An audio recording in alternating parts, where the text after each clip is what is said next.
मुनहरिफ अरकान का वोट शुमार न करने का फैसला कलअदम करार। आर्टिकल 63A पर नज़रसानी दरख्वास्तें मंजूर। सुप्रीम कोर्ट ने आर्टिकल 63A से मुताल्लिक नज़रसानी दरख्वास्त पर मुख्तसर फैसला सुना दिया। चीफ जस्टिस ने रिमार्क्स दिए, फैसले की तफसीली वजूहात बाद में जारी की जाएंगी। सुप्रीम कोर्ट के 5 रुकनी बेंच ने मुतफ़िक़ा तौर पर फैसला सुनाया।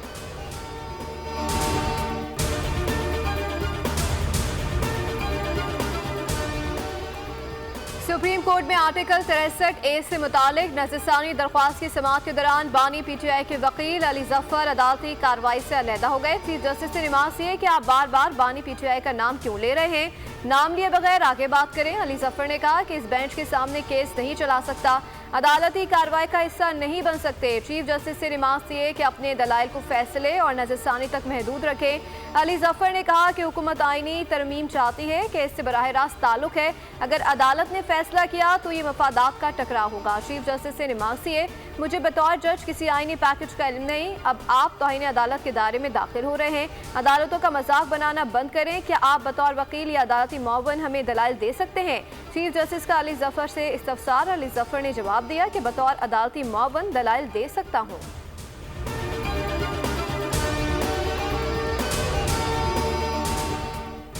आर्टिकल 63A से मुताल्लिक अदालत का फैसला कबूल करते हैं, लेकिन फैसला मैच फिक्सिंग और खरीद फरोख्त का जरिया नहीं बनना चाहिए। सरबरा JUI मौलाना फजलुर रहमान की मीडिया से गुफ्तगू।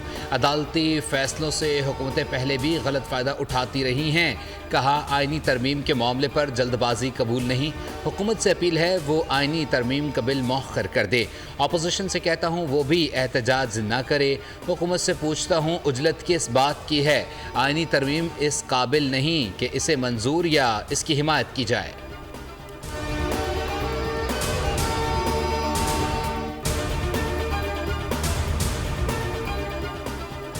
नजरसानी केस का फैसला वो बेंच करेगा जो आईनी तरीके से बनाया जाएगा। मामला यहाँ खत्म नहीं होगा, अपील दायर करेंगे। बैरिस्टर अली जफर की मीडिया से गुफ्तगू। कहा, हमारे मुताबिक 5 रुकनी बेंच का फैसला काबिल अमल नहीं होगा। हम नहीं समझते कि बेंच के पास फैसला करने का हक है।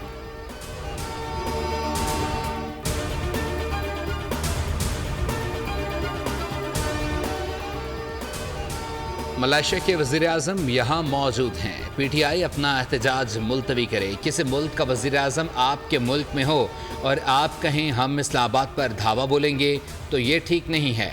वज़ीर दाखिला मोहसिन नकवी और IG इस्लामाबाद अली नासिर रिजवी की अहम प्रेस कॉन्फ्रेंस। मोहसिन नकवी ने वार्निंग दे दी कि पुलिस ने अपनी पूरी तैयारी की हुई है, किसी किस्म की नरमी नहीं होगी। जलसे के लिए इजाज़त लें, NOC लें, दफ़ा 144 नाफिज है, अपने इंतज़ामात हर सूरत करेंगे।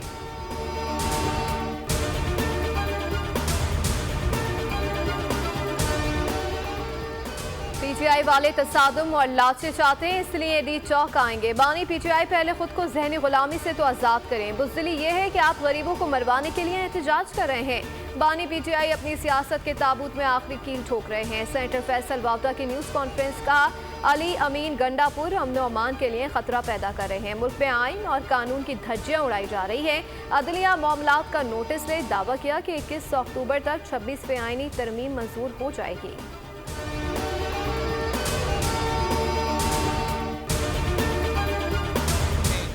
इजराइल का इंपीरियलिस्ट कॉलोनियल एक्सपेंशनिस्ट एजेंडा, जिस पे इन्होंने मुसलमानों का जेनोसाइड की सूरत में और मुसलमानों की सरजमीन को कब्जा करने की सूरत में एक नया मुहिम अक्टूबर 7 से शुरू किया। इस पूरी साजिश में मुसलमानों को और ख़ास तौर गजा के मुसलमानों को डीह्यूमनाइज किया गया, इनका कत्लेआम को जस्टिफाई किया गया। International laws, United Nations conventions, इंसानी हकूक़ का कोई परवाह नहीं।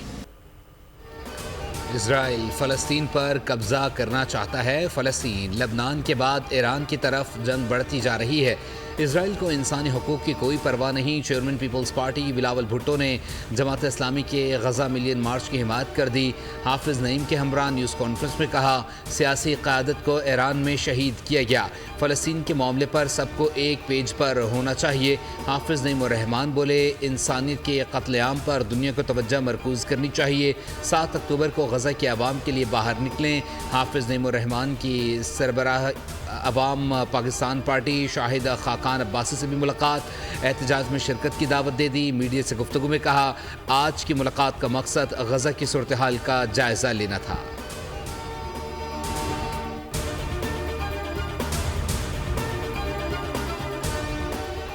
वज़ीर आज़म शहबाज शरीफ की मलेशियन हम मनसब से मुलाकात, दो तरफा इलाकाई और बैन अक़वामी मसाइल बशमूल उम्मत मुस्लिमा को दरपेश मसाइल पर बात की गई। मुश्तरका प्रेस कॉन्फ्रेंस में वज़ीर आज़म शहबाज शरीफ ने कहा, कश्मीरी अपने हुकूक की जंग लड़े हैं। मलेशिया और पाकिस्तान ने हमेशा गजा के लोगों की हिमायत की। मलेशियन वज़ीर आज़म ने कहा, पाकिस्तान हमारा बाएतमाद बरादर मुल्क है, दिफाई और सलामती के शो में ताउन बढ़ाना चाहते हैं। मलेशियन वज़ीर आज़म अनवर इब्राहिम की वज़ीर आज़म हाउस सामत पर शहबाज शरीफ ने इस्तकबाल किया। मुअज़्ज़िज़ मेहमान को गार्ड ऑफ ऑनर पेश किया गया। मलेशियन वज़ीर आज़म ने यादगारी पौधा भी लगाया।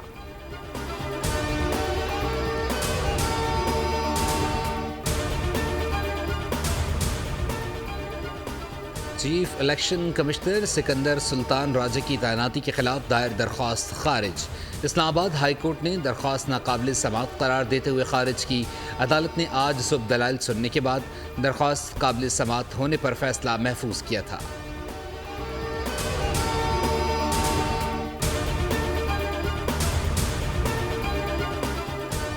वज़ीर आला पंजाब मरियम नवाज ने हिम्मत कार्ड मनसूबे का इफ्तिताह कर दिया। तकरीब से खिताब में कहा कि अवाम की खिदमत का एक और ख्वाब पूरा हुआ। हिम्मत कार्ड से खुसूसी अफराद किसी पर बोझ नहीं होंगे। महंगाई से हर शख्स मुतासिर है। KP के वसाइल को पंजाब पर हमले के बजाय अवाम पर खर्च करना चाहिए।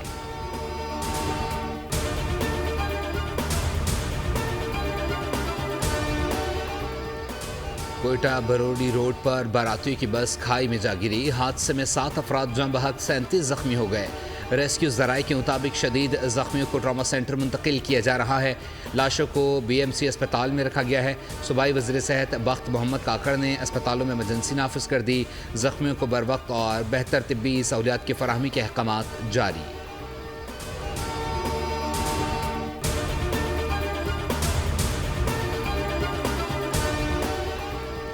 कराची के बिजली सार्फिन पर इजाफी बोझ डालने की तैयारी। बिजली 51 पैसे फी यूनिट महंगी होने का इम्कान। नेपरा की के इलेक्ट्रिक की दरख्वास्त पर समाअत जारी। इजाफा अगस्त के माहाना फ्यूल चार्जेस एडजस्टमेंट की मद में मांगा गया।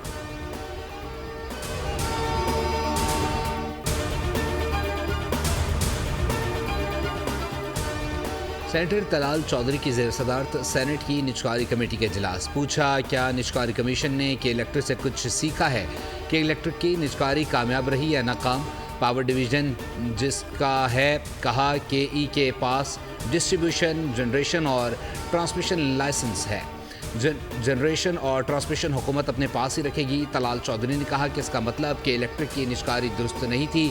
कमेटी ने के इलेक्ट्रिक की निजकारी के अमल की तफसीलात तलब कर ली।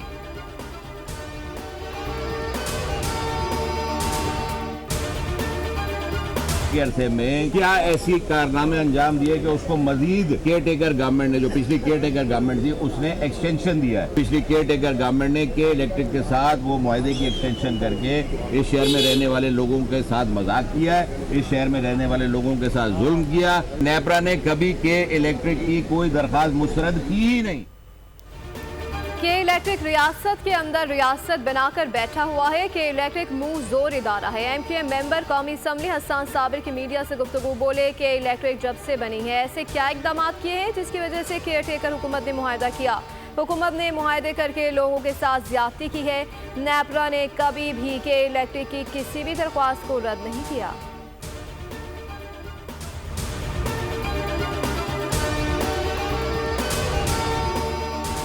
पाकिस्तान मौशी तजावीज़ पर अमल करे तो ये उसका आखिरी प्रोग्राम हो सकता है।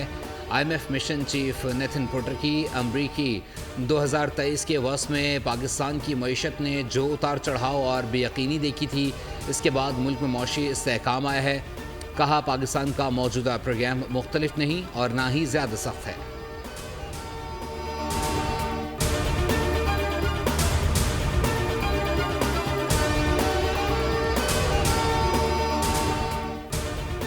अमरीकी कौंसल जनरल की पाकिस्तान स्टॉक मार्केट आमद कारोबार का आगाज घंटा बजाकर किया गया। Chairperson PSX doctor Shamshad Akhtar ने तकरीब से खिताब में कहा, सियासी मामलात अपनी जगह, अमरीका के साथ ताल्लुकात बहुत अच्छे हैं। अमरीका पाकिस्तान का सबसे बड़ा तिजारती शराकतदार रहा है।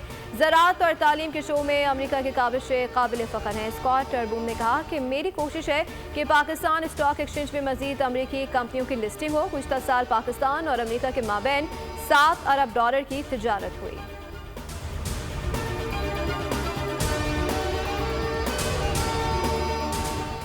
सिंध हाई कोर्ट में लापता अफराद की बाजियाबी से मुताल्लिक दरख्वास्तों की समाअत। अदालत में वालिदा की दहाई, मेरा बेटा 2015 से लापता है, अब तक कोई मालूमात नहीं मिली हैं। शहरी की बाजियाबी के लिए क्या इकदाम किए गए हैं? अदालत का तफ्तीशी अफसर से इस्तफसार, बताया शहरी की जबरी गुमशुदगी का तयन हो चुका है, माली मुआवनत की समरी भी मंजूर हो चुकी है। अदालत का दरख्वास्त निपटाते हुए दीगर शहरियों से मुतालिक FIA से सफरी रिकॉर्ड हासिल करके पेश करने का हुक्म।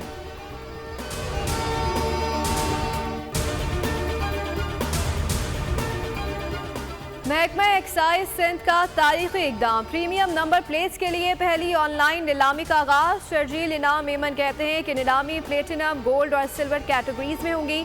रकम सैलाब मुतासरीन पर खर्च की जाएगी।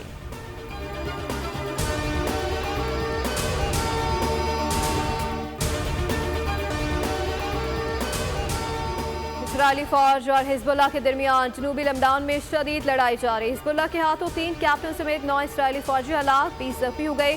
इसराइली फौज ने बैरूत में बमबारी करके कई इमारतों को तबाह कर दिया। रात भर बस्ती बैरूत में इसराइली फिजाई हमलों में कम अज कम 6 अफराद जाँ बहक और 8 जख्मी हुए हैं। लबनान की वजारत सेहत के मुताबिक गुज़श्ता 24 घंटों के दौरान इसराइली हमलों में लबनान भर में मजीद 46 अफराद शहीद और 85 जख्मी हो गए।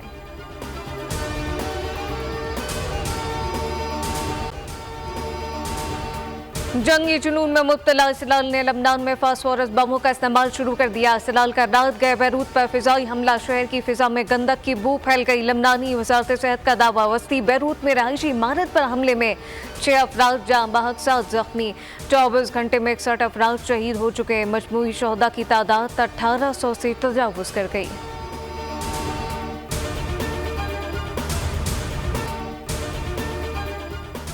अमरीका ईरानी जौहरी तंसीबात पर हमले की हिमायत नहीं करता। इसराइल की मर्जी है वो ईरान पर किसी भी किस्म का हमला करे। अमरीकी सदर जो बाइडन की गोल मोल गुफ्तगू, कहा वो जल्द इजरायली वज़ीर आज़म से बात करेंगे। ईरान पर पाबंदियों की भी धमकी दे डाली।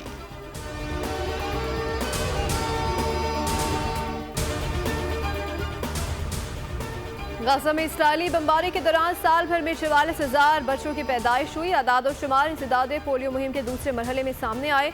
मुहिम के दौरान 6,40,000 बच्चों को इंसदादे पोलियो से बचाव के कतरे पिलाए जाएंगे।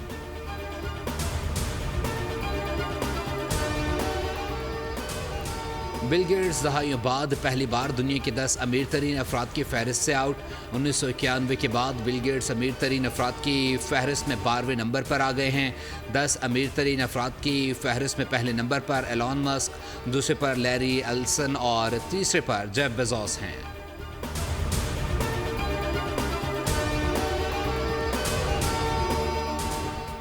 आगाही मुहिम भी काम न कर सकी। मुल्क भर में डेंगू वायरस से मुतासर अफराद की तादाद में इजाफा रिकॉर्ड। रावलपिंडी और कराची में सबसे ज्यादा केसेस सामने आने लगे। सिंध में 24 घंटों में डेंगू के 18 केसेस रिपोर्ट, 14 केसेस कराची में रिपोर्ट हुए। पंजाब में 24 घंटों के दौरान 152 अफराद। विमेन T20 वर्ल्ड कप का मेला सज गया। शारजाह में इफ्तिताही मैच, बांग्लादेश के 120 रन के हदफ के ताकुब में स्कॉटलैंड विमेन की बैटिंग जारी। दूसरे मैच में पाकिस्तान विमेन टीम श्रीलंका से 2-2 हाथ करेगी। मैच शाम 7 बजे शुरू होगा।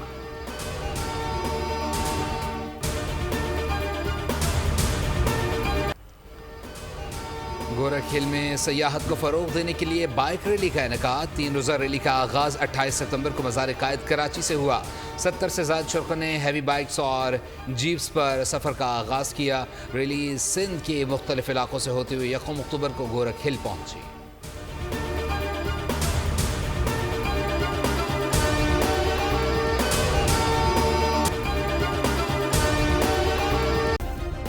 सब्सक्राइब करें और बेल दबाएं ताकि कोई खबर रह न जाए।